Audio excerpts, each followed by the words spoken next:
Bonjour les amis, j'espère que vous allez bien. Merci de me rejoindre encore une autre fois dans cette nouvelle vidéo de génétique. Et donc, comme vous avez lu dans le titre de la vidéo, aujourd'hui on va traiter le cas de gène hollandrique.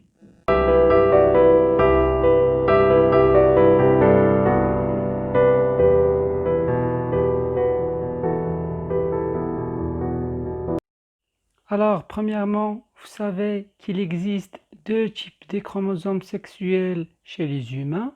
Il y en a deux types de chromosomes sexuels, le chromosome sexuel X et le chromosome sexuel Y. La femelle présente deux exemplaires du chromosome sexuel X, présente son génotype elle est XX. Par contre, le mâle possède un seul chromosome sexuel X et un seul chromosome sexuel Y. Et donc, comme définition, on peut définir qu'un gène hollandrique est un gène présent exclusivement sur le chromosome sexuel Y, d'où le nom gène lié à Y. Donc, gène hollandrique ou encore appelé gène lié à Y. Donc, un gène hollandrique est un gène qui se présente uniquement sur le chromosome sexuel Y.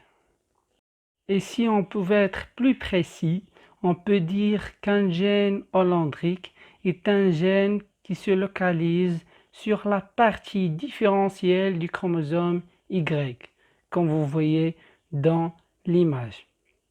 Et donc sur cette partie différentielle du chromosome Y où se localise le gène hollandrique ou encore appelé le gène lié au chromosome Y.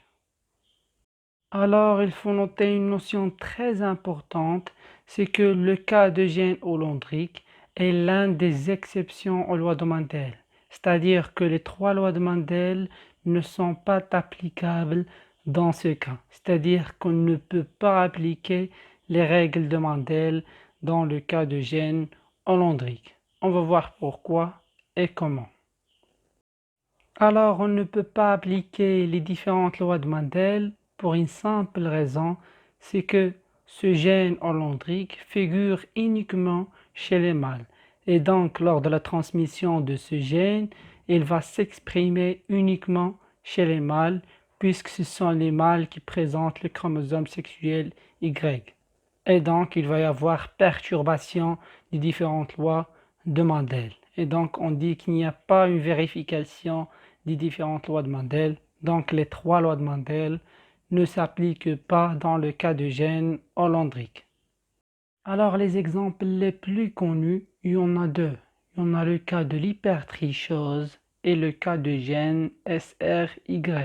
Alors, le premier cas, qui est celui de l'hypertrichose, ce gène est localisé sur le chromosome sexuel Y et une mutation au niveau de ce gène se manifeste par le cas d'hypertrichose qui s'exprime par une quantité de longs poils sur la partie externe des oreilles, comme vous voyez dans l'image. Le deuxième cas, c'est le cas de gène SRY. Alors ce gène est responsable sur la détermination du sexe mâle et il permet le développement des testicules chez les mâles. Et donc ce gène se trouve uniquement chez les mâles puisque ce sont les mâles qui possèdent le chromosome sexuel Y. Alors on va traiter comme exemple le premier cas qui est l'hypertrichose auriculaire. Donc ici, le matériel étudié, c'est l'homme.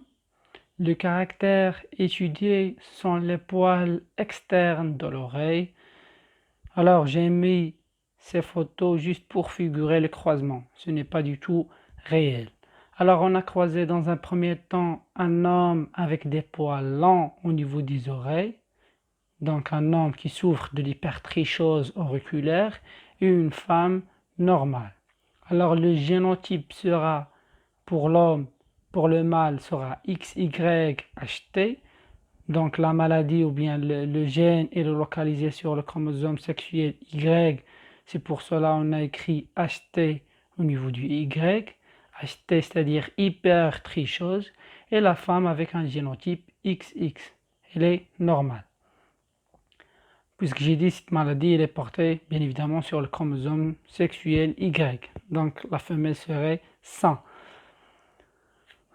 Alors ce croisement, ça va nous donner des filles normales et des garçons qui ont de l'hypertrichose auriculaire.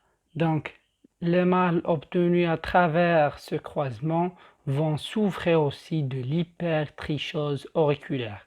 Donc le père transmet à son fils le chromosome sexuel Y et par conséquence, il va transmettre à son fils la maladie qui est l'hypertrichose auriculaire.